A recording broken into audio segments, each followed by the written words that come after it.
This is Tank's Vlog for February 13th, 2019, wrapping up the day in sports. Brought to you by Allow Me to Be Frank, the podcast that's on SoundCloud and iTunes.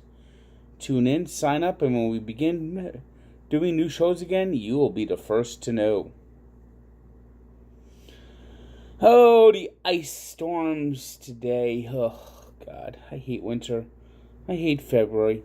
February is such a depressing month. There's no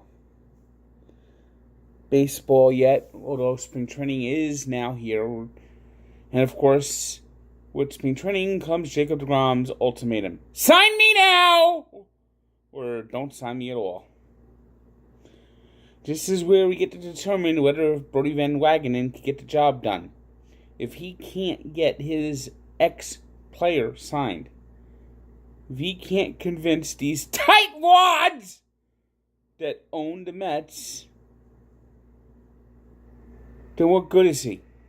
It will be the bargain basement, will be a minor league team, will be the Kansas City friggin' Royals, except we won't have the success of the Kansas City Royals. We'll have cheap coupon Ponzi scheme ownership. Will Ponds get it done? Sign deGrom now!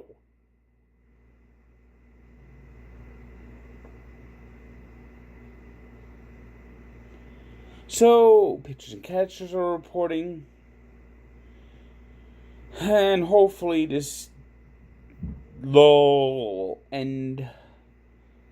Of course, March is next month, and March Madness, that's at least something to look forward to. And today, Duke Blue Devils down 23 points in the second half, came back and rallied to beat Louisville. Zion Williamson showing once again why he's the best player in college. Once again why he's going to be the number one pick in the NBA draft. Of course, according to one man, Zion Williamson's a bum. Bonds, he's a bum. He's got you bring him in the NBA, he's never going to be any good. The Knicks will regret signing Zion Williamson. And of course, in the year 2025, if Mike Sapp is still alive. I did not say that. I did not say that Zion Williamson was not going to be good in the NBA. I did not say that. I just said he'll be Charles Barkley. I didn't say that he wouldn't be that great. I didn't say the Knicks shouldn't draft him.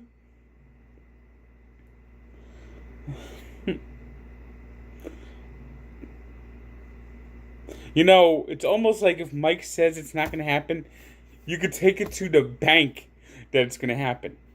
If Mike Francesa predicts something, you have to predict right now the opposite will happen. Guaranteed, 100%.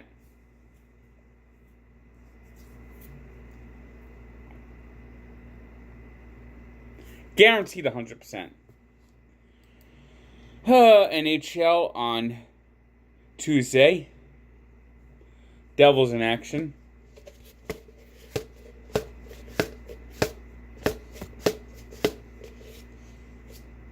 That's all that needs to be said about that 8-3 disaster in friggin' St. Louis. Next! It was the Bruins doubling up the Blackhawks. 6-3, ending the Blackhawks' recent surge. Blackhawks buried themselves late early this season, so it's going to be hard to see them get back in the playoffs.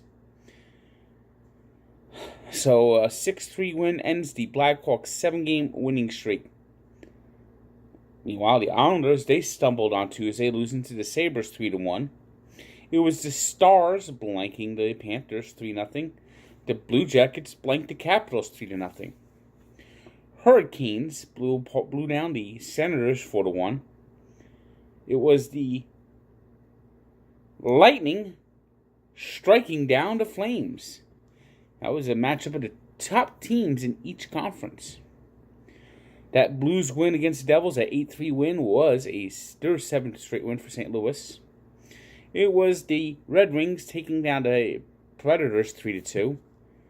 Predators are now suddenly struggling. Flyers with a gritty win over the Wild, 5-4.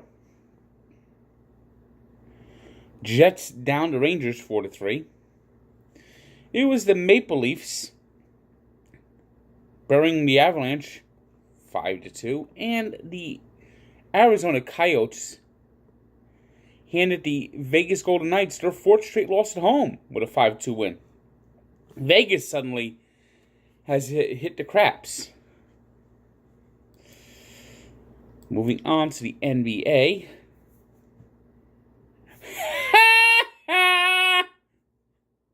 It was the Hawks 117-113 winners over the Lakers. Lakers now 28-29. Hey, LeBron.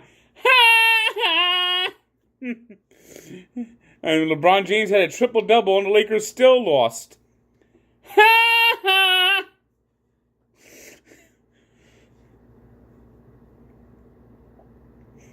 Celtics. Today they had showed some grittiness. No Kyrie Irving, and they went into Philadelphia and beat the 76ers 112-109. You know, suddenly it's starting to occur to me, are the Celtics a better team without Kyrie Irving? Are the Celtics a better team who it seems that some is better than their parts? I mean, it's starting to look like that the lesser players are better than the stars, that the lesser players, when you have Kyrie Irving out there, give way to Irving too much, and you get this, like, lackadaisical effort, which we've seen too many times from Boston this year.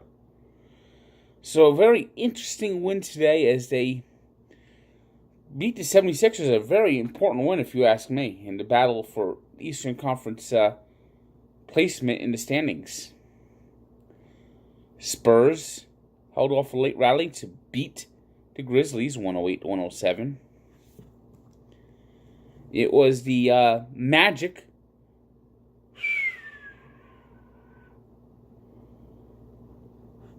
blowing apart the Pelicans 118-88 in Nolens. And the Warriors,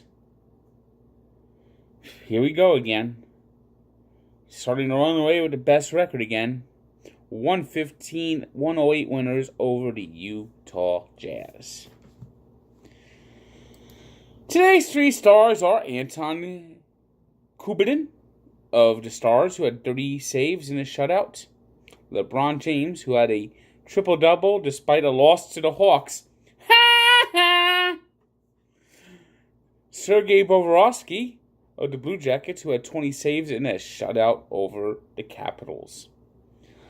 Today's birthday shutout goes to the man who is looking to win another NCAA championship this year. He's got the best players.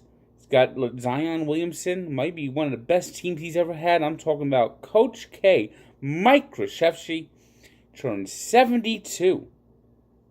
And also the all-time winningest coach in NCAA men's basketball history. And we take a look back to 1964 when Ken Hubbs, who was Rookie of the Year 1962, died in a plane crash. Hubbs was already considered at the time one of the top defensive second basemen in baseball. Won a Gold Glove his rookie season, and the Cubs had hoped to have him for many years manning the second base bag, but flying home in bad weather from Utah, went down and died at the age of 22. Check out the full story at Barstool Sports and at Sports Encyclopedia, where sports history lives. Good day.